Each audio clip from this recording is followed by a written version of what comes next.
I'll just start with intro. All right, I'll just set a notification. Let me accept that. So before I lost all your faces, and I want to see your faces. All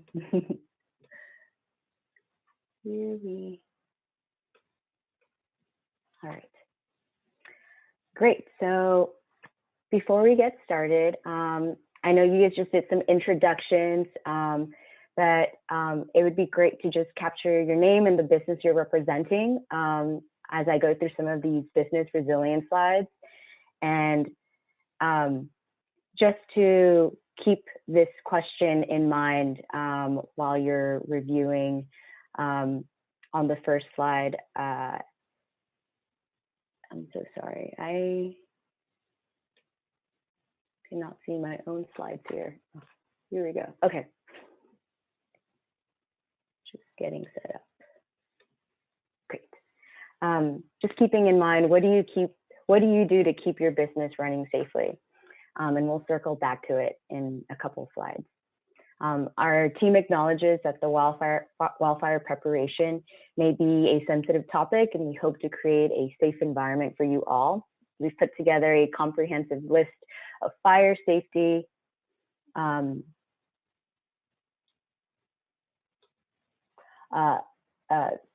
we hope to create a safe environment for you all. We put together a comprehensive list of fire safety and preparedness resources in one place to support businesses like everyone attending today and the folks that we share and know in this neighborhood of Healdsburg. Next slide. You may be wondering who we are. We are students at PGS, Presidio Graduate School. I currently am in my last semester, and today, after this meeting, I will be jumping into class. And Presidio Graduate School offers an MBA and MPA in sustainability, and we were founded in 2002, and with the mission to educate change makers to build a flourishing future for all. We are all student workers at PGS Consults, a consulting firm within Presidio Graduate School, where students like myself and Annie apply their sustainability consulting skills and gain project management experience. So here's our team: Pamela as project manager, myself as project manager, Jimmy Gia as our strategy faculty and support in this project, and Annie Leverage and Susanna Pilkerton for community outreach. Next slide. So today's agenda will mostly focus on business wildfire safety checklists. We may have time to review some sustainability resources at the end, but our goal for this educational training is to empower businesses and provide fire safety education. We want to build a community resilience and confidence through networking, and offer a platform for feedback and understand business-specific needs. Next slide. So today I will be sharing 5 simple steps you can start to prepare your business for a wildfire season. So our next slide. So our first step is to be aware of wildfire incidences. Or power outages in our area by signing up for alerts from CAL FIRE, FEMA, and PG&E. I was just on the phone with someone from Lake County, and I know they had a fire and they had different forms of getting notified.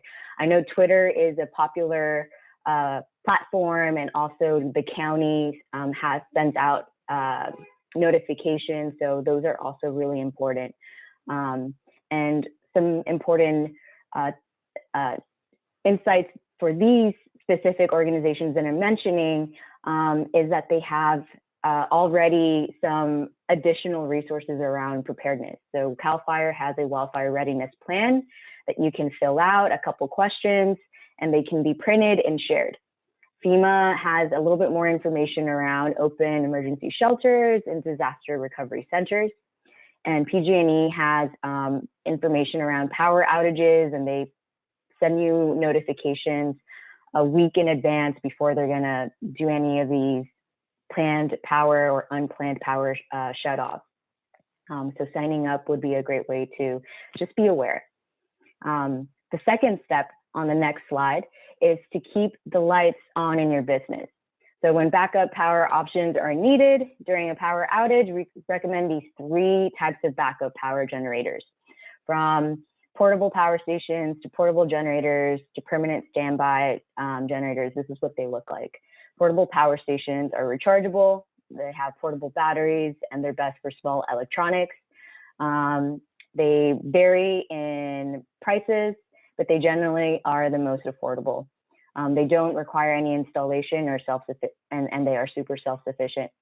The portable generators are in the middle are freestanding generators that run on fuel such as propane. They have a higher energy and charge capacity than a portable power station, but they do generate noise and emissions. And lastly, the permanent standby generators are best for businesses that require a consistent and heavy power resource. Installation should be scheduled with a licensed electric contractor, and it's usually attached to your business power supply, so it's important to verify that installation. And these are generally super important when you are trying to serve your community and you want to be open for in case of that emergency, or in case that you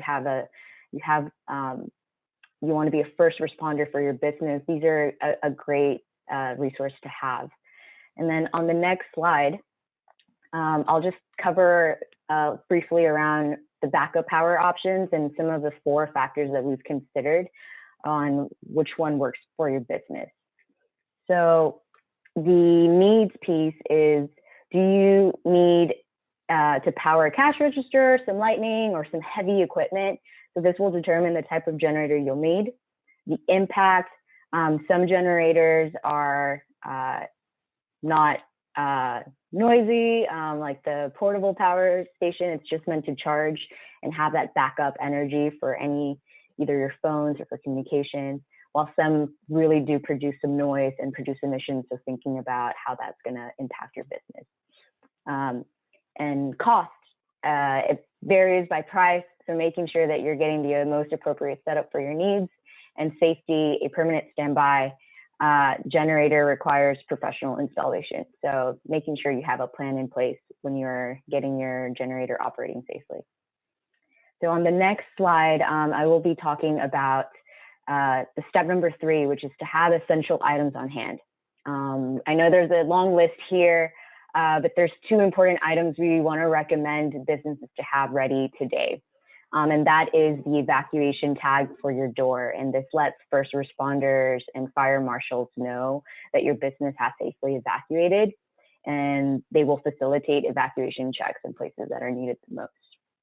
And then, of course, important business documents. So taking the day to digitize them, send them to your email, scan them, or put them in your Dropbox to secure any business information around that are key and essential.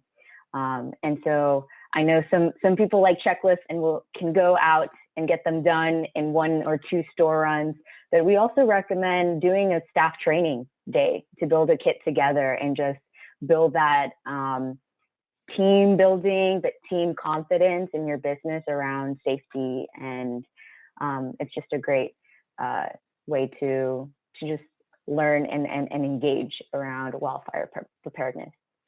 So on the next slide, we have step 4, which is to increase staff awareness through education, training, and practice run-throughs. And this, when we think of one business that is preparing for wildfire, we think about building an even more confident community. It really takes one person to lead and then others to get that modelship going. So here are 4 ways to create a prepared team for your business and inspire fire safety leadership. So you have updating your employee records with emergency contacts, creating and conducting training on emergency communication, and what's the evacuation plan. Has everyone signed up for some of these fire alerts? Do they have a communication plan at home? And providing wildfire safety educational materials. I will provide a link to a resource page that we created that has an an extensive list of things that you can print out around wildfire safety, and also links to webinars around just preparation. Sometimes we just have to immerse ourselves in that conversation and information to get a better handle of it. And then understanding employee medical needs when appropriate. And then on the next slide, we like to emphasize the importance of creating a stronger community network by connecting with local fire-ready organizations in your neighborhood. Sonoma County has a community wildfire protection plan, and in that plan, you can learn about current projects your county is working to reduce wildfire risk and more. Community emergency response team. When we do share out these slides, I've linked in the nearest CERT in your area, which I believe might be Russian River Fire Special District, or if you guys have a more local one, I would please share that information with me. I can also enter it in our page. And what they do is they train, engage and engage with neighbors on basic disaster response skills, and act as your first line of defense when fire marshals are putting out fires. So they are responding to the community first. So it's really great to just engage with them, get to know them. I'm sure they're having some virtual trainings as well. And then American Red Cross offers online basic responder courses, and they also conduct business employee trainings. So these are great resources to have and to prepare for. So on the next slide, we're going to circle back to that question. What do you do to keep your business running safely? And now with the context of wildfire safety, we can add 5 new steps to just bringing awareness and being prepared. So signing up for wildfire alerts, self-powering your business, stocking your emergency supply kit, engaging with your staff around wildfire preparedness, and networking with your community. On the next slide, I want to take the time to end on an appreciation note. The program development of this project was supported by PG&E, and I just want to appreciate everyone here for being here and preparing your business. And we will be sending out a 1-minute survey to gather more information about your business wildfire preparedness needs in the chat. And please let us know any feedback that you have around PG&E, good, bad. We want to take it in and we want to analyze it so we can better improve the way they provide services in your county. So we really appreciate you for you to get this, for you to enter this. It's a 1-minute survey, so it won't take too much of your time, and yeah, your honest feedback is greatly appreciated. And then if we do have time, I'd love to talk about the business continuity slides in the next 2 minutes or so. So it's important to ensure the long term of your business. As business owners and managers, we have the ability to create a world with a smaller footprint. And so making sustainable choices made now will produce long-term savings and benefits for your business. And here are some of the tips that we've gathered around saving and sustaining. So this is the last slide that we have here. So accessing your energy efficient or water conservation or waste management tips are ways to reduce usage and cost, investing in energy efficient light bulbs, training your team on water conservation practices, or managing the amount of waste you have to divert it from the landfill. Also, there is PG&E does offer a business energy savings tool, so you can schedule a meeting with an energy reduction advisor to help you reduce your cost and find the better options. Also, solar energy is an important way to help promote renewable energy and to help our footprint. So I'm sure that there are local businesses that are providing that. So I would recommend that as well. And most importantly, buying local as much as possible, or if you have a supply chain, thinking about that local approach, just because it's that direct relationship, and we know that that's one way to grow your local economy and strengthening the community you live in by investing in it.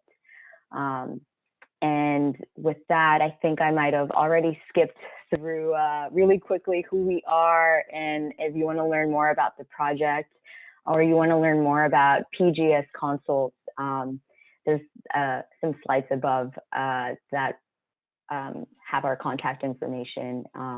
And thank you for having us here, and hope these 5 tips are going to help businesses like you during this time, or at least begin the dialogue, which we think is very important. So thank you. Thank you very much for joining us this morning, and appreciate your very timely information to be shared with us. So thank you and the group from PGS for being here with us.